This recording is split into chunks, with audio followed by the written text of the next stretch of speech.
Comment vivons-nous notre vie ici sur Terre? Comment trouver et garder la vie?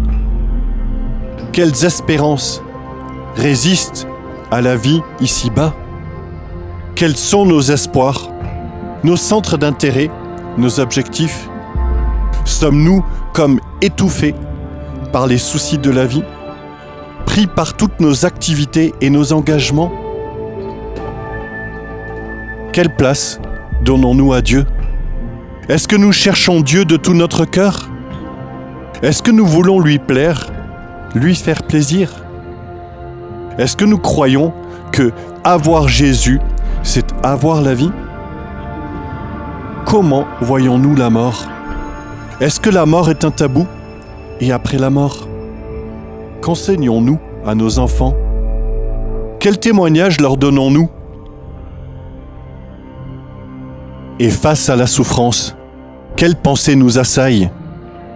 Face à l'incompréhension, comment réagissons-nous? Connaissez-vous la solitude intérieure, même lorsque plein de gens nous entourent? Aspirons-nous à une délivrance plutôt qu'à une présence? Quelle porte de sortie se présente et laquelle choisir?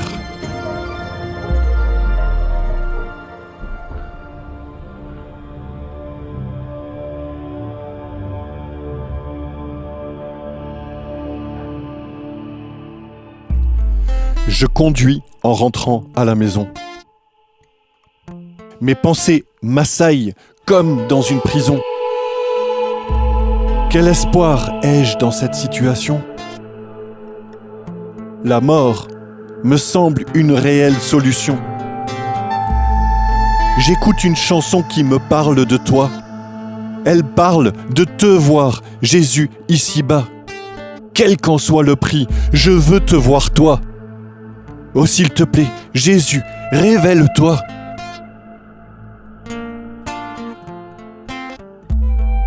Alors je vois une image familière, dont l'interprétation m'est coutumière. Une porte ouverte d'où jaillit la lumière, et de mon côté, une pièce qu'elle éclaire.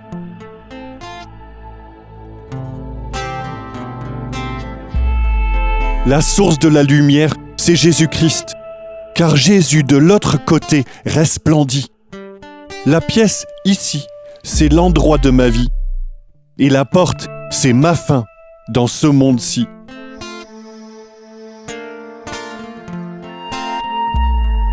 Je sais que Jésus m'attend là, dehors. Passant la porte, la vie ici va clore. Comment Jésus va m'accueillir alors? Quelles paroles vais-je entendre après ma mort? Serai-je sauvé pour vivre dans l'éternité? Des doutes, tensions et souffrances délivrés? Je crois en toi, donc je serai sauvé.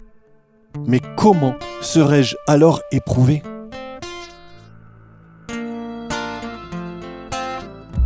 Comme nu, sauvé du feu, tel un rescapé? Sans aucune des œuvres ni activités, qui toutes, comme de la paille, auront brûlé. Car dans le livre, seul mon nom serait noté. Ou comme serviteur fidèle déclaré, par des œuvres et couronnes accompagnées, lors de la lecture du livre et des faits, par les paroles du maître récompensé.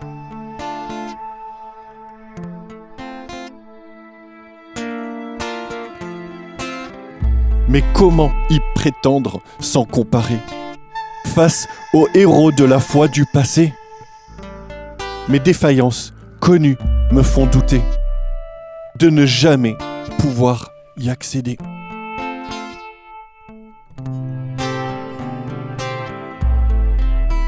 Comment alors ne pas abandonner? Comment alors chaque jour espérer? Ta parole me présente une vérité. Une réponse surprenante m'est proposée.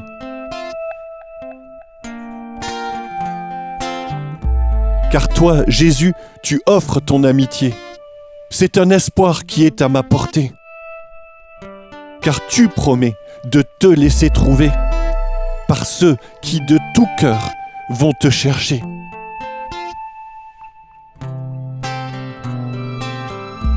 Non sur les performances, elle est posée, mais sur une relation qui est fondée, qui motive d'accomplir ta volonté, sans la pression de vouloir mériter.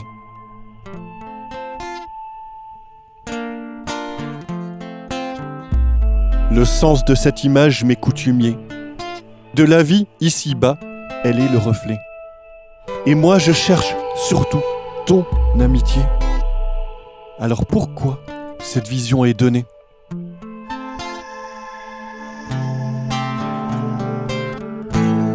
Et là, d'un coup, l'image va s'animer et je me vois vers cette porte avancer.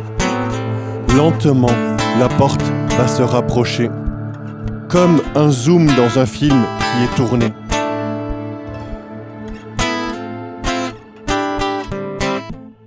Pourtant, l'incompréhension va grandir, car plus j'approche, plus Jésus se retire. Mais Jésus ne ferait pas ça pour rire. Je ne comprends pas ce qu'il veut me dire.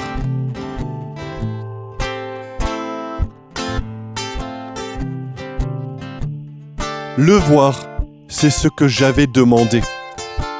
Alors pourquoi Jésus va s'éloigner ? Le mystère devient encore plus épais. Quand de la lumière, je vais m'approcher. Le rayon de lumière est fragmenté, comme lors d'un jour d'automne dans une forêt, où la lumière par les feuilles est filtrée et varie selon les endroits en intensité.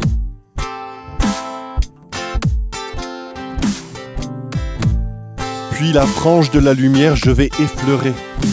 Le contact de la lumière va brûler. Quand dans mon cœur, elle pénètre, je vais crier.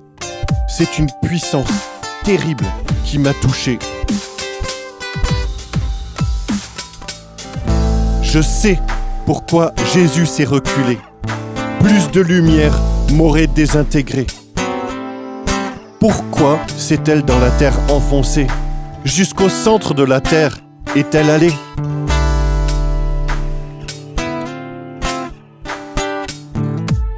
Une telle puissance, je n'ai jamais rencontré. Puissance dont le contact peut tout changer. Et pourquoi cette odeur de chair brûlée, avec la pensée d'être cautérisée ?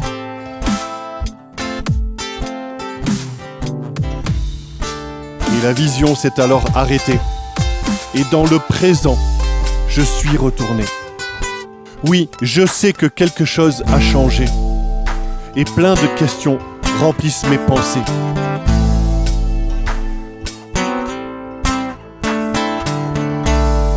Quelle est la source de cette vision donnée ? Et comment les images interprétées ? Je sais que je n'aurais pas pu les créer. Tout me semble profondément étranger.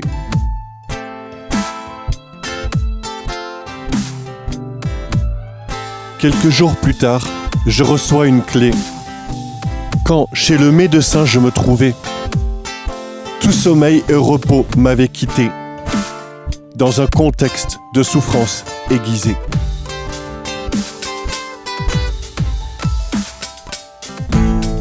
Il me demande si au suicide j'ai pensé, car un diagnostic il veut poser. Je réponds que je l'ai envisagé, et je lui ai dit ce que j'ai préparé.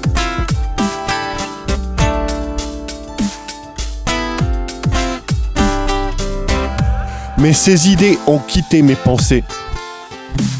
Je lui dis que je les ai oubliées. Aussi, que cela fait plusieurs journées. Il me demande quand cela a commencé.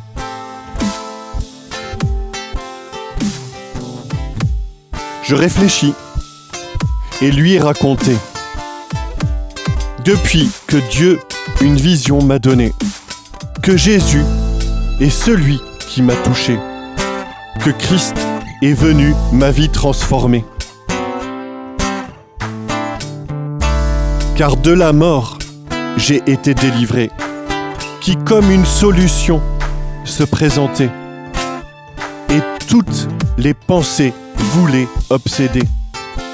Et dans un mensonge, j'étais enfermé.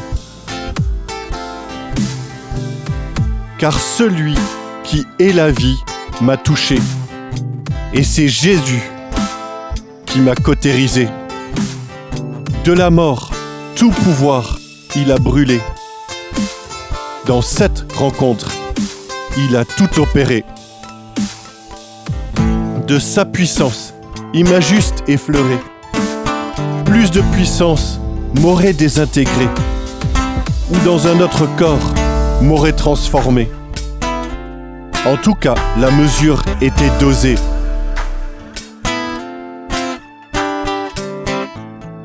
Et sur le coup, j'étais bien satisfait. Mais son esprit n'avait pas terminé, car autre chose il voulait enseigner. Oui, pourquoi Jésus s'était éloigné?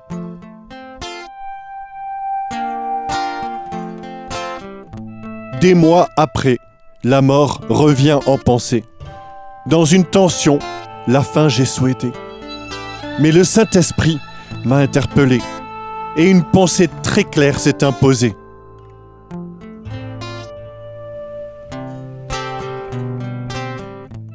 De la mort, Jésus t'a bien libéré.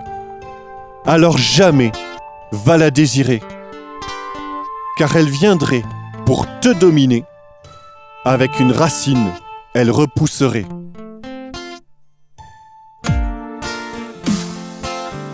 Et je comprends le symbole révélé, car cette racine, la lumière a brûlé. Jusqu'au centre de la terre, elle est allée, car la mort tient liée toute l'humanité.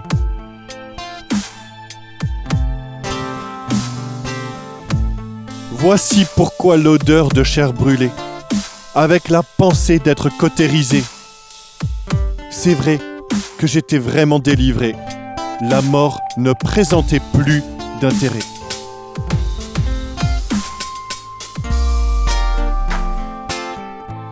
Et c'était aussi pour comprendre cette clé.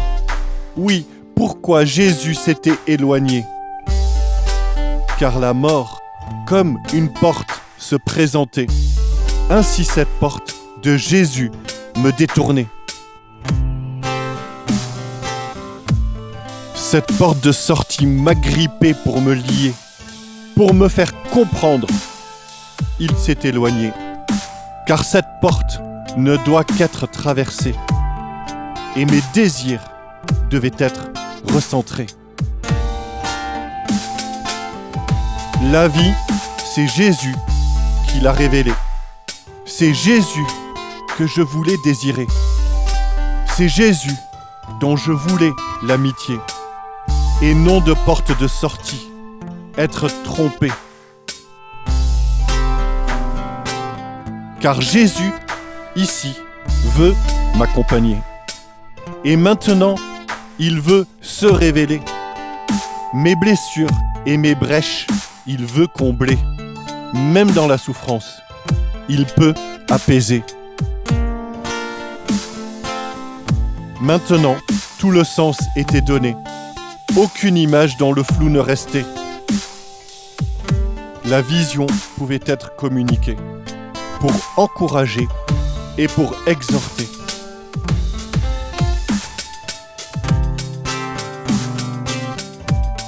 Mais pour qui cette vision était donnée? Et à qui devrais-je la communiquer? Bien sûr, les personnes qui souffrent sont visées. Et pour l'espérance en eux réveillée. Mais seul sur les individus se focaliser, jamais la Bible ne s'y est limitée. Quels sens communautaires sont proposés? En quoi l'Église mondiale est impactée?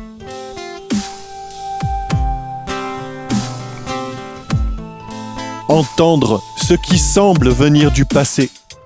Une voix qui n'a jamais cessé de parler. Le prince de la vie, elle vient nous présenter. et nos convictions, elle vient ébranler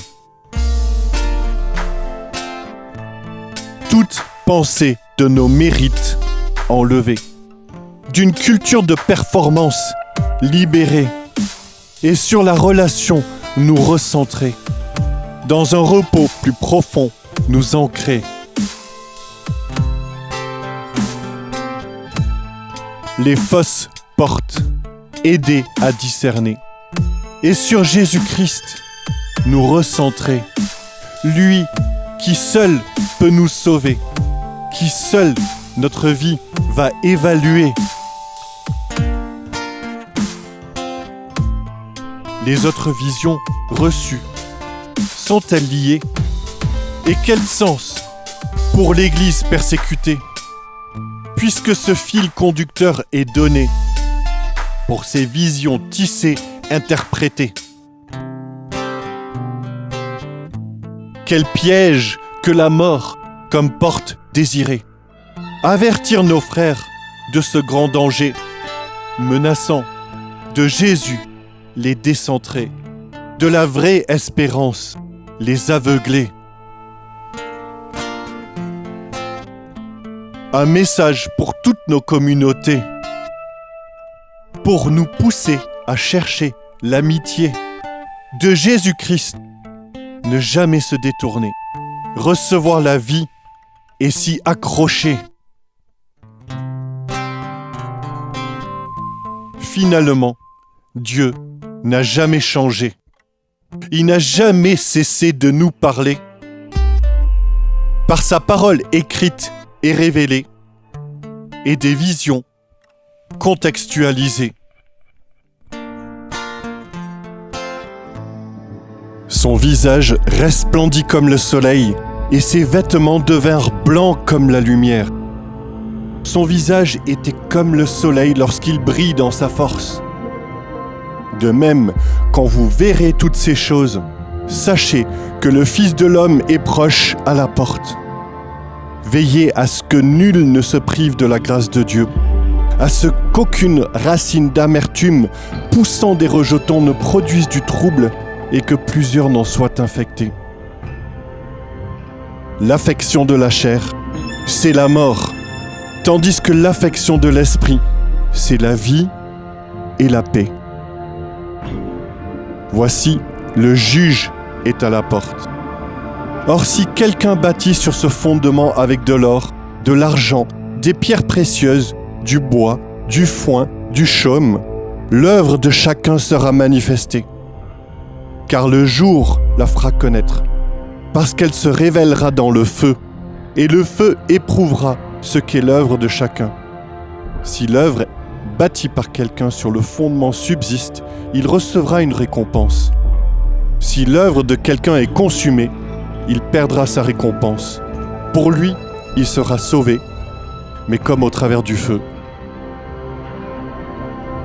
Abraham crut à Dieu, et cela lui fut imputé à justice, et il fut appelé ami de Dieu. Vous êtes mes amis si vous faites ce que je vous commande. Je ne vous appelle plus serviteur parce que le serviteur ne sait pas ce que fait son maître. Mais je vous ai appelé ami parce que je vous ai fait connaître tout ce que j'ai appris de mon Père. Je suis le chemin, la vérité et la vie. Nul ne vient au Père que par moi. Alors entrez par la porte étroite, car large est la porte, spacieux est le chemin qui mène à la perdition. Et il y en a beaucoup qui entrent par là. Mais étroite est la porte, resserrez le chemin qui mène à la vie. Et il y en a peu qui les trouvent. En vérité, je vous le dis, celui qui n'entre pas par la porte dans la bergerie, mais qui monte par ailleurs, est un voleur et un brigand. Jésus leur dit encore, en vérité, je vous le dis, je suis la porte des brebis. Manifestez maintenant par l'apparition de notre Sauveur Jésus-Christ, qui a détruit la mort et a mis en évidence la vie et l'immortalité par l'Évangile.